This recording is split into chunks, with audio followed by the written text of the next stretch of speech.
I'm Leroy Garcia. Welcome to Blue Rain Gallery Podcast. Today in the studio, we have the presence of Nathan Bennett, patina artist extraordinaire. Welcome. Thank you. Yeah. What kind of questions do you want to ask me? What would you see? What do you see in my work? Why am I here? I think this is good. I think what I see in your work is innovation galore. I have actually never met or seen another artist like what Nathan is producing. And I say that without educating the public, because what they're looking at is, in essence, a painting, but it's not. It's an interaction between chemicals and heat and a paintbrush and vision. And we will let Nathan describe this as we go along. But thank you for asking that question. My first question to you is, give me a little bit of history, who you are, where you come from, and give me a description of how you got into art. I remember when I was 6, I would trace my Mickey Mouse sheets.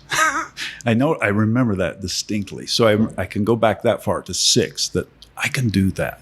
That's so simple. If you just take those lines and break them down, I could draw Mickey at 6. So, and I was drawing before that, but I don't remember not wanting to be an artist. That's actually a really common story, believe it or not. I know, I've heard it. I've heard it. And then school sucked, I've heard that. Scholarships to go to university, didn't want to go to university, started at the foundry at Lehi, Utah, where I raised and grew up. And, started at the foundry, had the scholarship offers, lots of A's from art and music, and I was a musician also, so it just translated into, hey, this is really cool.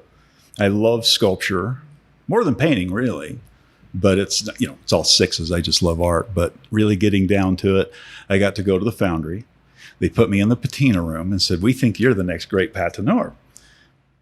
I took it. I remember walking into there and it's dark and dank. And I used to sneak into the back and watch the patina happen. I didn't know what the hell was going on.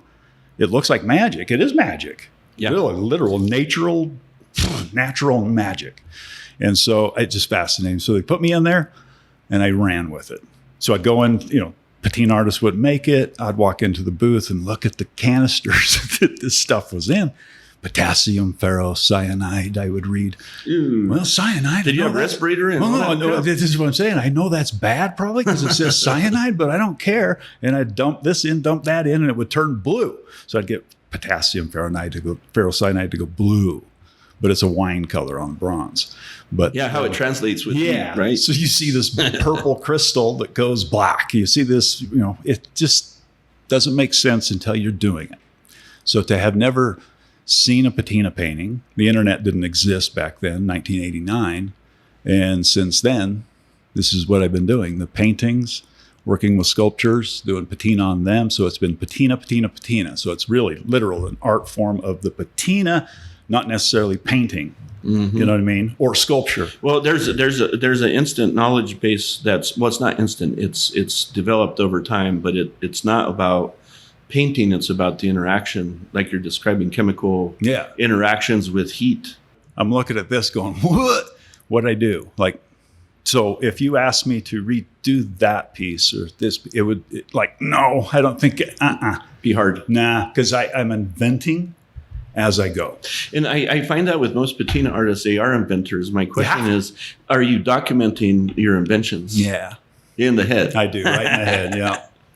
I don't write it down. Well, Tim Cherry, he writes all his stuff down, no, right? It's per usual. Yeah. From England to here or anywhere in the country or world, it's kind of like if you find the formula for a French brown coloration on bronze, well, that could be multiple different things.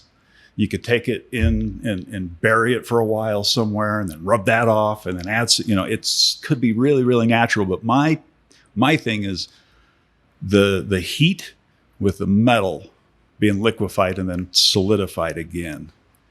That could be silver and iron. So and it could be so many different things to just get a blade of grass in my painting. So it's like, look close. Yeah. Because there's a lot of things going on that you really don't understand. So for our common audience, like they kind of understand what patina is, but like give them the simplest thing. Like we have a cat behind you by Bryce Pettit that you have done the patinas.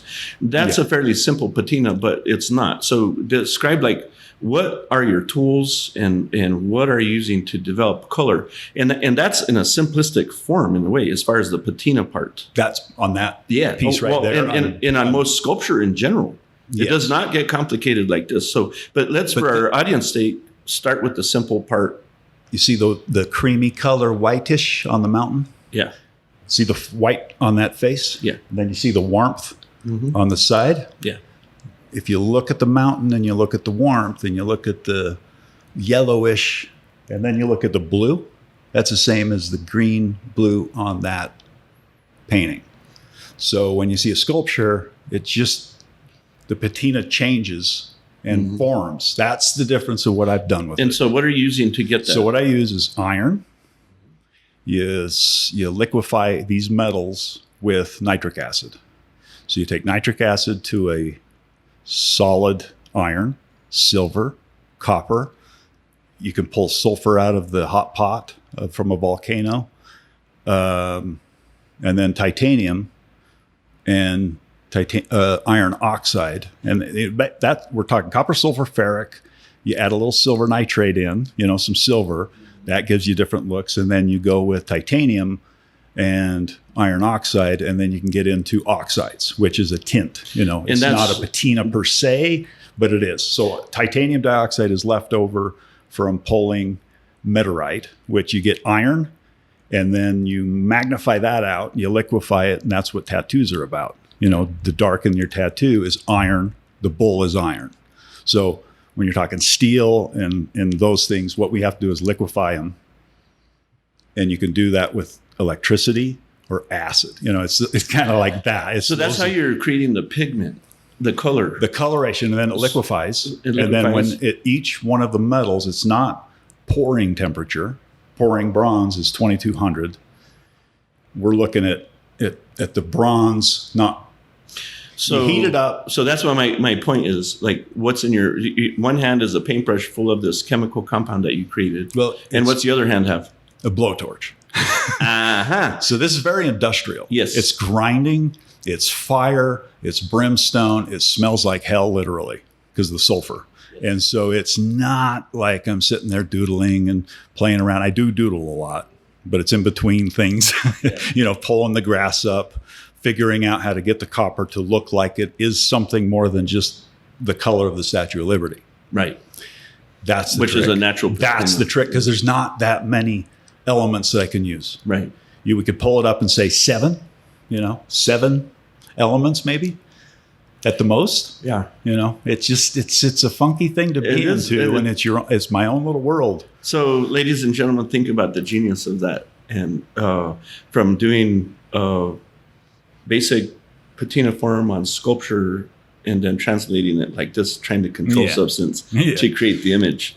Mind-boggling, right? Yeah. Yeah. How many years of experimentation did it take to get 31 so far, years? and I'm still excited. Yeah. You're still discovering a lot of stuff. These new gold trees I'm working on, I'm using bronze to patina. Oh, patina, really? Well, I see it on some of your works. You just don't recognize You mean, if you use a bronze powder, you get that golden glittery, so I've been using that for years, Nice. You bronze into bronze. What I find about all you patina artists, you're so secret. Well, that's okay. Because it's constant experimentation. So yes, back in the day, if you had an artist that was, you only got to cast bronze if you were really, really good, Yeah. So the patina artists that got to color that bronze that we see Rodin in the museum, when we look at it, we go, God, that's a beautiful black and shiny and rich. And then it's got the blue spots on it where the copper content threw out some protective shell around a pit of the bronze where it didn't. It's just mind-boggling how the nature of it all works. Yeah. And so I can't, this isn't something I've invented. This is as long as we can go back, which was an Egyptian mirror, which we know was polished, so you could see yourself, and it was colored red on the back. That's the oldest patina we have found. Yet nothing has ever. I've never seen anything as complex as your paintings and patina. Well, I'm the first one to do this. I know that. And that was 1989 to 1990, and I hit it. It was a horrible landscape. It was 6:00 in the morning. I finished. I felt it. Something was there. So I've been exploring and exploring and exploring. So every one is an invention. Well, Nathan, you're a pioneer in your field, and you know that already. I know, but your influence is starting to have impact. I've seen more and more patina artists coming up, and so like I've been working with the Bronzesmith Foundry in Prescott, and one of my best friends is Carl Wolf, and he's looking at your work and he's starting to develop, but it's still he's years and years behind, but he's trying to get there. But think about the role of a pioneer in the first place. Well, that's the most important one, right? What is it to be first? Yes. How important is that? I don't know yet. I don't think about it. I don't care. Yeah, I just want to make it. I think the public recognition lags behind the genius. Well, it's I don't care. Yeah. I just do it. And so I don't do that piece, the bull piece or the burning house piece or any piece necessarily for myself. I don't know what I'm doing it for. I don't know what when you get a passion and it is what it is and you just don't fight it and you go with it. Just go with it. I don't know what happened. Yeah. I was in Lehi, Utah, little cowboy Mormon town that there was no influence of anything coming in or out. So to grow up and to turn into what I did and to come up with what I have, it's all confusing to me. I can't sit here and answer all of that, so I don't try. Yeah. Well, and for me, these metals, right? These chemicals we talk about, they're like children to me. Yeah. Copper, I know, like a kid. Like it will only go a certain temperature. It only goes a certain color. It can only be stained with these things or this thing, and it's not going to put up with this. And if you try to take it this way, it's not going to go. So why try? It just occurred to me as we were talking that I see a little bit of parallel, in a sense, between the glass artists working with frit and torches, yes, and you working with your alkalines and torches on bronze. It has a similar feel, even though it's not on a pipe. We were at SOFA. I got put in as one of the top 10 glass artists there on a blog. That's great. And I walked up, I was talking to one of the glass artists, and I really like your stuff. He's like, that's you, right? And I'm like, yeah. So how are you doing that on glass? It's like, it's not glass. And he was so embarrassed because they had put up that top 10 and it wasn't even glass. So I get confused all the time. No, the common art collectors confused when they're looking at your work. They don't know what they're looking at. Well, I'm going to show people. Yeah, I'm starting. Well, that's what we're doing here today. We're trying to educate people. Yeah, I'm not. Because it is the most secretive art form of all the arts. It really is. Always has been. Always will be. It kind of reminds me of the Pueblo culture and the fact that they out of perseverance of culture, they don't share outside their culture. Yeah. I mean, in a sense, it's like trade secrets. Yeah. And no, it is. It is a trade secret. Well, if I'm working at a foundry and I know how to do this most beautiful marble you've ever seen, and you want it, Leroy, where are you going to go to get it? You're going to come to Nathan Bennett. You're going to go to that one foundry that has that patina work. Yeah. And you're going to stay there with that one guy. It's a real personal relationship with the artist. So over the years, doing art with artists, you know when you're failing, you know when you're doing good because they'll tell you. Well, they're friends. Well, I'll tell you in my personal journey, because I helped orchestrate Tammy Garcia's career in bronze, and it's kind of how we met you. But I was so proud of what the Bronzesmith came up with as far as the patina. And then I'm looking at your work. I'm like, oh my gosh. And I thought that was complicated because most patinas are like Bryce's. They're fairly simple.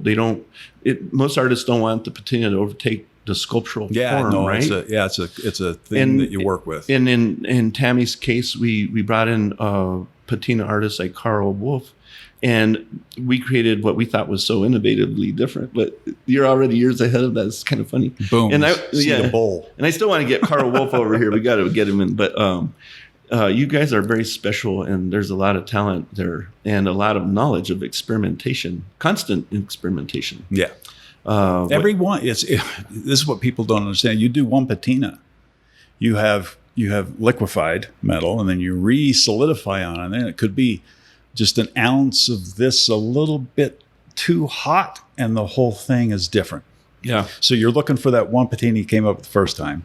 Then you try it, and then it doesn't work because all these things are going off different. Because it's how much alcohol is in the drink, Right. It's how much copper is in the water. That determines how much color you get when it embeds into the bronze. Yeah. So it's not like you could do one copper nitrate and then another copper nitrate. That's what you try to do on sculpture, is you try to hit that same tone each time. Boom, boom, Right. boom, boom, boom.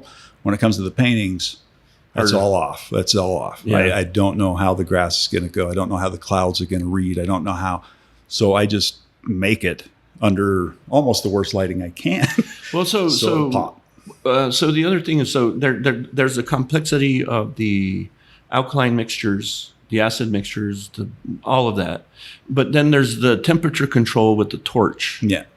And is that just a feel you get, or like how? It's because literally- certain things react higher temperatures and lower temperatures. Yes. And how do you know that when you just have a torch? I've never seen you with a temperature gauge. Like, it's time. You just have to know. Yeah. Well, you get there. Literally, that's it. By experience. Yeah. My left hand is like my breathing. If I don't have the torch on and I'm doodling with my right hand on something, my left hand will come replace it, because you take out temperature when you're putting on the cold water, and it takes in the metal, and then you refreshen that temperature back up with your left hand. So right hand put on, refresh it. You look like a drummer. I am a drummer. Really? Okay, let's talk about that. That's what I was. That's what I was first. That's what you're kind of describing a dance. Yeah. Or I'm very repetitive coordinated. motion on both hands. I'm very coordinated. Right? Yeah. So tell me about your little bit of drumming history. Oh, I started when I was 14. Me and my friend, I was banging on 3 drums. We put the amplifier in the window and turned it the other way. And so we were upstairs in a 2-bedroom house in Lehigh, Utah. And my dad came in the room so pissed off. He had gotten dropped off 2 blocks away at the church and was walking home and heard it all the way home. And we were like, oh no. But it didn't stop me. So yeah, I had a hardcore metal band all through high school, and then was playing, and my kid plays drums now. Well, I think we'll leave it here for now, and maybe revisit stuff later, give some more material as we go along.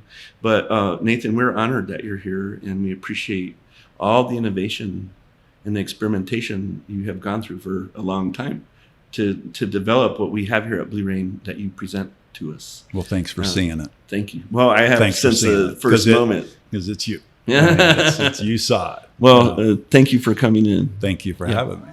Well, I'd like to encourage everybody to subscribe to Blue Rain Gallery Podcast on all the platforms, from iTunes to Spotify. You can also get there on our BlueRainGallery.com page under podcasts. We'd also like to encourage you to bring art with you everywhere through the BlueRainPrintShop.com. Anyways, have a good day. Thank you for coming. All right, bye.